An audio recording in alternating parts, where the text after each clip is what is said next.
세 가지가 없는 시대, 피드백이 필요한 시대, 작년과 올해를 이어주는 현상이 가장 중요한 게 이제 외로움이 더 커지고 있고 만성화되고 있다는 건데, 이 현상이 소비 현상에도 나타나고 사회 현상에도 나타나고 그렇죠.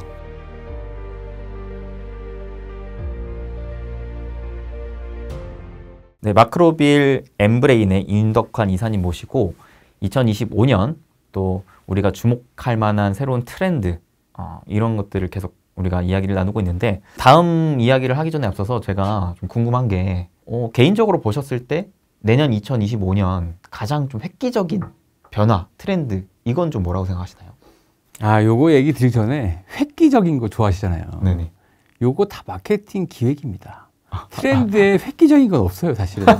사회가 어떻게 매년 획기적으로 바뀝니까? 트렌드는 어떤 일정한 연속성에 있는 태도를 가지고 보는 거고, 그런 측면에서 조금씩의 변화가 관찰이 되고 큰 이슈가 터지면 사람들이 거기 반응하잖아요. 네네. 그때 트렌드가 발견되는 것처럼 나중에 사후에 정리되는 거지.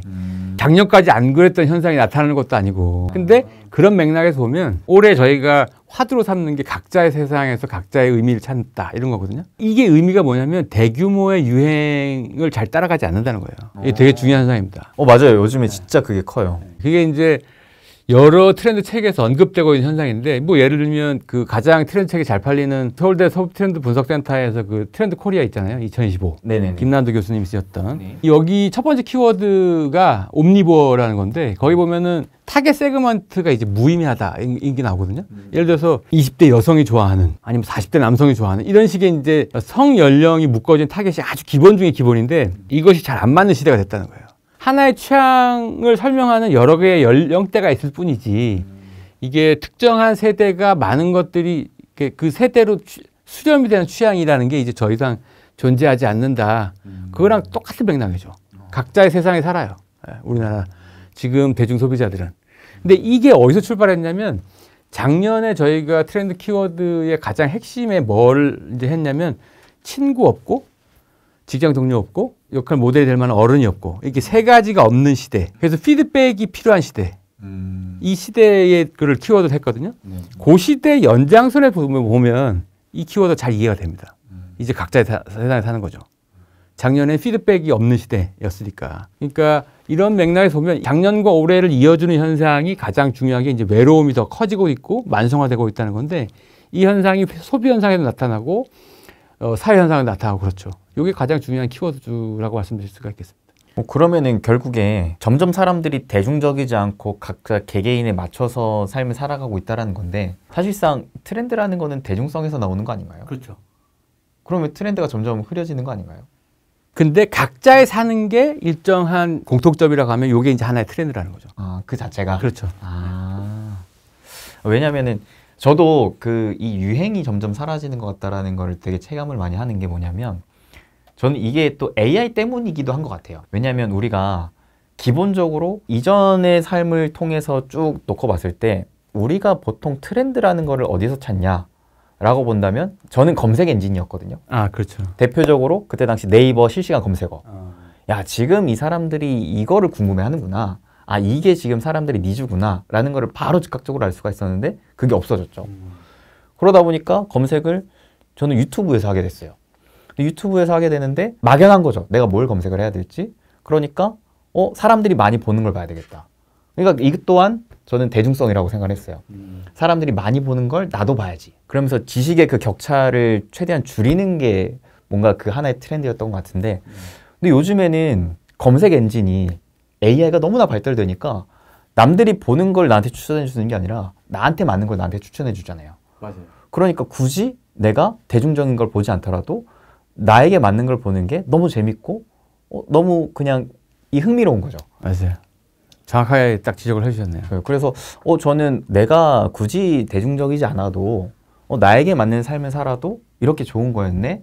라는 것들을 자연스럽게 환경을 통해서 느끼게 되다 보니까, 그러면 나한테 맞는 건 뭐지? 그거를 더 찾게 되고 그렇게 내가 살게 되는 것 같아요. 그래서 저희가 이제 생각한 부제도 이 미분 사회예요. 소분해서 소비하고 생활하고 이거 점점 더 쪼개지는. 이거를 이제 저희는 미분 사회라고 정의를 했죠. 그러면 이사님은 그 소분 문화를 좀 어떻게 바라보고 계신지? 기본적으로 지금 소분 문화를 이렇게 이해하시는 분도 있어요. 아니 어머니가 옛날에 왕창 사와가지고 다 소분한 거 그거랑 뭐가 다르냐. 일단 왕창 사오는 과정이 필요합니다. 근데 지금 이 왕창 안 산다는 거예요. 처음부터 조금 산다는 거예요. 이게 중요한 포인트 중에 하나죠. 예를 들면 2만 원짜리 수박 한 통을 사서 소분해서 나눠서 먹자, 아껴 먹자. 이게 이제 예전에 소분 소비였다면 처음부터 2만 원짜리 수박을 안 사고 단위 단가는 비쌀 수 있어요. 예를 들어 이걸 10분의 1로 하면 하나당 한 2천 원 꼴이잖아요. 이걸 4천 원 주고 한다 해도 이거 4천 원짜리 소분된 걸 산다는 거예요. 요게 지금 소분 문화죠. 이걸 왜 일반화했냐면 이렇게 조각 수박뿐만 아니라 예를 들어서 뭐 웹툰 네네. 비싸잖아요. 이게 네이버에서 엄청난 효자잖아요. 근데 그 2월 달에 1,000원 타임 소비하는 게 나왔어요. 1시간에 1,000원짜리가 나왔어요. 이거 대박 났습니다. 시간제로요? 다 볼 수 있는데 1,000원 1시간에. 아니면 딱 특약 하나만 넣고 1,000원짜리 보험료 있는 상품. 이거 대박이거든요. 아니면 최근에 입법 예고해가지고 통과된 게 한 잔에 1,000원짜리 술을 팔 수 있어요. 을지로 팔아요. 이게 아주 쪼개서 생활하고 소비한다는 게 가장 기본적인. 그러니까 단위 단가 자체를 낮추려고 하는 니즈가 크다는 거죠. 이거에 더 나아가서 이 미분사회라고 하는 것 중에 하나가 목표가 있으면 이거를 경험하려고 하는 목표치 경험이 아니라 네네. 경험도 쪼개서 하려고 합니다. 예를 들면 지금 마라톤 뛰는 게 되게 유행이잖아요. 네. 42.195를 1km씩 42명이 나눠 뛰어요. 이런 마라톤이 유행이에요. 그 다음에 120분짜리를 소비하느니 차라리 15분짜리 동영상 강의 8개를 쪼개서 듣는 게 낫고 그걸 실제 쪼개기도 하고 아니면 10분짜리 12개를 쪼개거나 이걸 저희는 챕터별 경험이라고 쪼개놨는데 이것도 대유행입니다. 돈도 부족하고 시간도 부족한 현상이니까 이걸 다 아끼려고 하는 니즈에서 출발한 거예요. 그래서 이게 미분사회가 되는 거죠. 소비 현상이 이렇게 되면 대규모로 팔던 유통업체나 이런 것들은 다 직격탄을 맞게 돼 있어요. 그래서 홈쇼핑이 어려운 겁니다. 홈쇼핑이 왜 힘드냐면 자, 쇼 호스트들이 이런 얘기해요. 고객님, 이게 요새 유행이에요. 이거 잘 팔려요. 자, 각자의 세상에 사니까 이거 소용없거든요. 그러네요. 요 멘트가 먹히는 나이대가 딱 50대밖에 없어요. 김이사가 그거 입었던데 나도 한번 찾아볼까? 이런 욕구가 발동하는 때가 딱 그렇지. 2030은 여기에 반응을 안 해요. 남들이 뭘 좋아하든 말든 이게 상관이 없는 거예요. 그래서 홈쇼핑이 이제 10개 단위나 이렇게 20개 안 팔고 2개, 3개 단위로 쪼개서 팝니다. 그래서 이게 바뀐 거죠. 안 그러면 힘드니까. 그러네요. 그 홈쇼핑 막 구조조정하고 그러잖아요. 요 힌트를 잘 얻으셔야 됩니다. 사람들 다 각자의 세상에 살아요. 음악을 중저음이 강화된 이어폰이 아니라 요새 네네. 노이즈 캔슬링이 강화된 그쵸. 이제 이거 귀 틀어막고 각자의 세상에 들어가라는 거예요. 아, 이게 반도체만 봐도 예전에는 소품종 대량 생산이 되게 메커니즘이었는데 그렇죠. 점점 다품종 소량 생산 체제로 가는 것도 그런 또 트렌드 중에 하나가 아닌가 싶고 저도 과일을 되게 좋아하는 입장인데 1인 가구가 보니까 과일을 시장에서 막 예를 들어 수박도 한 통 사서 먹기가 부담스러워요. 부담스러워서 저는 요즘에 과일을 어떻게 먹냐면 배달시켜 먹어요. 맞아. 거기 딱 이만큼 나오잖아요. 네. 아, 맞아요. 배달로 도시락을 딱 과일을 이쁘게 담아주세요. 말씀하셨다시피 사람들이 지금 돈도 부족하고 시간도 부족하니까 이거를 최대한 쪼개서 부담을 덜어주자. 맞습니다. 네. 이거를 하나의 상품 아이디어로 내걸면은 너무나 좋은 아이디어가 되겠네요. 맞습니다. 역시나 항상 통계와 설문을 기반으로 데이터 위주의 분석을 하는 마크로밀 엠브레인 너무 좋습니다. 아, 감사합니다. 네. 마지막으로 책에서 있는 내용 중에 또 팬본주의가 있어요. 팬본주의. 요거에 대한 이야기를 좀 해보고 싶은데 아무래도 저 또한 팬본주의를 가져가야 되는 사람이라고 생각을 하거든요. 그렇죠. 크리에이터라는 게 결국 구독자가 없으면 소용가치가 없잖아요. 그래서 저도 항상 구독자님들을 생각하는 마음으로 하는데 팬본주의라고 하면 우리가 바로 떠올리는 게 엔터잖아요. 팬본주의가 기본적으로 어떤 흐름인 건가요? 이게 무슨 뜻이냐? 팬덤이 일종의 자본처럼 비즈니스를 지속 가능하게 하는 되게 중요한 자본으로 구동한다. 이런 측면에서 팬본주의라고 저게 정의했더니 작년, 재작년부터 쓰신 분들이 있더라고요. 예, 그분들한테는 심심한 양해의 말씀을 좀 드리고요. 그분들 걸 저희가 표절한 건 아니다. 이 얘기를 좀 드리겠습니다. 그러니까 기본적으로 이게 뭐랑 비슷하냐면 2010년도인가? 그때 그 문영미 교수님이라고 하버드대 한국계 그 종신 교수를 받으신 분이 쓴 디퍼런트라는 책이 있어요. 그거 보면 2010년대 이후에는 모든 제품에서 내구성이든 제품의 기능이 별로 차이가 없는 시대가 오기 때문에 차별화가 되게 중요한 포인트가 된다. 예를 들면 휴대폰 사실 직관적으로 보면 차이가 많다고 기업에서는 광고하지만 요새는 AI에 따라 다 차이가 날 것 같은데 얘가 물리적 차이가 없고 또 대표적으로는 이동통신사. 실제로 얘는 아예 물리적인 뭐도 없어 아예. 예전에는 갖은 서비스를 팔았어요. 이것도 이제 완전 점점 더 가면 어떻게 되냐. 이제 자기 살을 깎아먹어야 됩니다. 포인트를 많이 주려면 그 기업의 자기 자본을 잠식하기 전까지는 막 써야 돼요. 그래야 레드오션에 살아남아야 되니까. 그러네요. 결국은 여기서 어떤 밸류를 줘야 돼요. 이제 펜을 만들어야 되는 거죠. 우리나라의 대규모 가전이나 이런 것들도 기본적으로 펜층을 만들려고 여러 가지 활동들을 하고 있는 걸로 알고 있습니다. 그게 있어야 지속 가능성이 유지되는 거죠. 이거를 잘했던 게 애플 아닌가요? 애플이 대표적이죠. 딱 그 사과만 봐도 사람들이 사고 싶게끔. 그렇죠. 그래서 나이키는 기본적으로 스포츠 브랜드 중에서도 아디다스나 다른 푸마나 이런 데에 비해서 좀 차별화돼 있잖아요. 예를 들어서 뭐 2021년도에 있었던 흑인의 문제도 중요하다.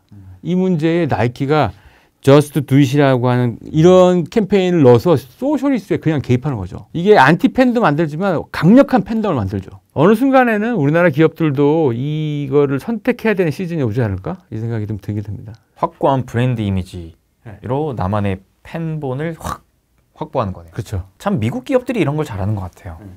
그만큼 미국이 우리나라보다 그런 사람들의 소비 심리들을 잘 캐치하고 있는 거 아닌가요? 제가 보기에는 이제 미국이 기본적으로 크고 여기 소비 시장 안에서 경쟁자가 크기 때문에 포기해야 될 시장하고 선택해야 될 시장을 선택하는 것 같아요. 근데 미국 시장하고 한국 시장을 봤을 때는 뭐 예를 들어 삼성전자는 그걸 포기할 수 없죠. 왜냐하면 내수의 거의 70% 이상을 독점하고 있기 때문에 한쪽을 포기한다는 게 쉽지 않아요. 삼성이든 LG든 뭐 SK텔레콤, LG 플러스 이렇게 이동통신사 몇 군데 다 포함해서 어떤 시장을 포기하느냐가 한국 시장 안에는 있기가 좀 쉽지 않습니다. 워낙 파이 자체가 작으니까 이거를 다 먹어야만 하는 국가와 네. 워낙 파이가 크니까 그중에 내가 타겟해서 일부만 먹어도 충분하다라는 이런 또 차이가 있는 거군요. 미국은 기본적으로 영어 쓰는 나라니까 또 글로벌하게 비즈니스를 확장하기도 하고 그러니까 포기해도 시장은 전 세계적으로 많은 거예요. 그렇게 설명해 주시니까 확 이해가 되네요. 아니 팬본주의 이렇게 하면 뭐 하이브 이런 거 떠올 텐데 미인 대표가 뉴진스 데려가면은 하이브 유지될까? 이거 궁금하시잖아요. 저희가 분석한 팬본주의 이 챕터를 보시면 유지되는 게 쉽지 않다는 걸 알 수 있습니다. 팬덤의 가장 기본이 되는 게 팬덤 활동이잖아요. 그러니까 셀럽들이 활동하고 그 활동을 소비하는 사람들이 팬이에요, 주로. 그 활동을 소비하는 게 뭐냐? 공연 보러 다니고, 팬사인회, 공개 활동, 앨범 사고, 여러 가지 이런 소비 활동, 시간 쓰고 돈 쓰고 하는 것들이 이제 셀럽 중심으로 하는 것들을 소비하는 게 활동인데 그 관점에서 보면 이게 1등이에요. 근데 48.8%. 2등이 뭐냐? 48.6%. 거의 비슷하죠? 그러네요. SNS 팔로우입니다. 그게 놀랍게도 3년간 추적했는데 점점 엄청 올라가요. 제가 보기에 2025년도에 조사하면 팬덤 활동의 주된 내용이 SNS 팔로워가 1위가 될 확률이 매우 높습니다. 자, 이게 의미하는 바가 뭐냐? SNS 팔로워가 팬덤 활동의 주가 되면 이제 셀럽이 있고 셀럽을 중심으로 하는 팬들이 있죠? 네. 셀럽 활동과 나의 관계가 직접 연결되어 있습니다. 자, 이게 무슨 뜻이냐? 요걸 보시는 오래된 투자자분들은 아실 거예요. 98년도, 99년도 요때 유행했던 H.O.T 팬들하고 잭스키스 팬들하고 신문기사 찾아보시면 집단 난투극 이거 엄청 나옵니다. 내가 좋아하는 팬들을 폄하하면 공격성이 막 서로 막 싸우고 그래요. 2024년도 현재 그런 싸움 보신 적 있습니까? 뉴진스 팬들하고 안티 뉴진스 팬들이 생겨서 이게 막 집단으로 싸웠다. 뉴스 없어요. 내가 좋아하는 아이돌에 대해서 상대방이 좋아하든 말든 상관없어요. 그러니까 팬덤 활동의 많은 설명들이 사회 정체성으로 설명하는데 이게 설명이 한국적으로 안 된다는 거예요. 반면에 더 문제가 되는 건 뭐냐면 이 아이돌이든 이 셀럽이 활동하는 거에 대해서 내 평가가 직접적으로 영향을 취합니다. 그 사람은 성범죄 가담자라면 그 공연 취소해 주세요. 취소가 돼요. 그 아이돌이 뭔가 이슈가 생기면 사과하세요. 결국 수기로 사과합니다. 지금의 한국적인 팬덤은 아마 상당히 갈 것 같아요. 각자의 세상에 산다 그랬잖아요. 내가 좋아하면 그만이지 이렇게 되는 거예요. 엔터주의 특징이 기본적으로 팬덤이 자본처럼 깔고 가는 비즈니스예요. 그렇죠, 그렇죠. 여기서 크게 출렁입니다. 왜냐하면 이 셀럽과의 관계가 SNS로 굉장히 강해지는 순간 이 SNS 연결된 팬들이 감정으로 판단해요. 잘했어 오늘은. 옷 마음에 들어. 다음 날은 패션이 왜 그래? 협찬받았어? 이러면서 공격하죠. 이 집단적으로 움직이는 감정을 잘 예상해야 되는데 이건 예상할 수 있는 영역이 아니에요. 그래서 엔터주는 앞으로도 이렇게 출렁될 가능성이 있고 미인신인 뉴진스를 데리고 나오는 순간 하이브가 정말로 그러면 문제 있는 것들을 빼놓은 것처럼 불확실성을 제거하는 차원에서 비즈니스 쪽으로 할 거냐? 아마 그렇게 안 될 가능성이 매우 큽니다. 그래서 엔터주 하실 때 앞으로 여러 가지를 고민하셔야 됩니다. 팬들이 어떻게 움직이는가를 잘 염두에 두시면서. 저도 그래서 사실 엔터주 투자를 되게 선호했던 투자자였거든요. 네네. 저는 거의 10년 동안 엔터주 항상 관심을 갖고 있었는데 요즘 들어 별로 관심도가 좀 떨어진 게 리스크가 너무 커졌다는 생각이 드는 거예요. 말씀하셨던 그런 팬 문화 자체가 완전히 달라지다 보니까 요즘에는 그 버블이라고 하나요? 실제 그 SNS로 팬과 아티스트가 직접적인 1대1 소통을 할 수 있는 창구들이 막 생기니까 그쵸. 팬분들이 생각하시는 그 감정의 폭이 정말 연애하는 것 같은 느낌으로 맞아요. 이렇게까지 가시더라고요. 아티스트 분들도 되게 조심을 더 많이 해야 되는 상황이고 뭐 이슈 하나 잘못 걸리면 되게 큰 리스크가 터지겠다. 예를 들어서 지금 엔터주는 진짜로 팬들이 하나의 자본이에요. 여기서 어떻게 출렁이느냐, 요 집단적 반응이 어떤 식의 흐름이 있는가를 염두하시고 투자 여부를 또는 장기 투자 여부를 결정하셔야 될 것 같습니다. 네. 제일 안정적인 건 이 또한 소분하는 게 중요한 것 같아요. 맞습니다. 아티스트를 소분하는 거죠. 그래서 너는 딱 너의 타겟팅 딱 집중해서 팬본 문화를 확 가져가. 대중적이지 않아도 돼. 이런 소분화된 아티스트를 하나의 쫙 플랫폼에서 확고하게 가지고 있는 기업들이 오히려 좀 장기적으로는 파워가 있을 수도 있겠다는 생각이 드네요. 여러 정황으로 보면 지금 이제 각자의 세상에서 각자의 의미를 찾는 시대가 되었는데 잠깐 대표님이 앞에 말씀하셨던 것처럼 많은 독자들을 필요하지 않는다. 난 딱 타겟 독자를 정한다. 그게 일정한 방향성과 밸류를 정하겠다는 거거든요. 그것처럼 연예인들도 그거를 정해야 되는 또는 대중의 관심이나 사랑을 받을 필요는 없을 수 있습니다. 요거 결정하는 시기가 굉장히 빨리 다가올 수 있다. 이 시기가 산업적으로나 이제 엔터테인먼트 쪽으로나 여러 가지 쪽으로 다 이제 중요해지는 시기가 됐다. 요거 얘기를 한번 드리고 싶네요.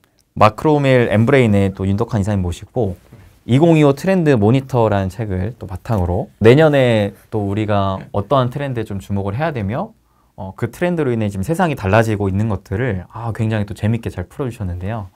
마지막으로 제가 한 가지 좀 궁금한 거는 그러면 이런 세상에서 우리는 좀 어떠한 삶을 살아야 될까? 이런 좀 본질적인 질문이 떠오르는 것 같습니다. 작년 연말부터 올해 상반기까지 한강 작가가 상 받기 전까지 유행했던 책이 있어요. 쇼펜하우어류의 책들이 엄청 인기가 있었습니다. 자기 성찰의 의미를 담은 책들이 인기가 있었는데 이게 결국은 그런 거죠.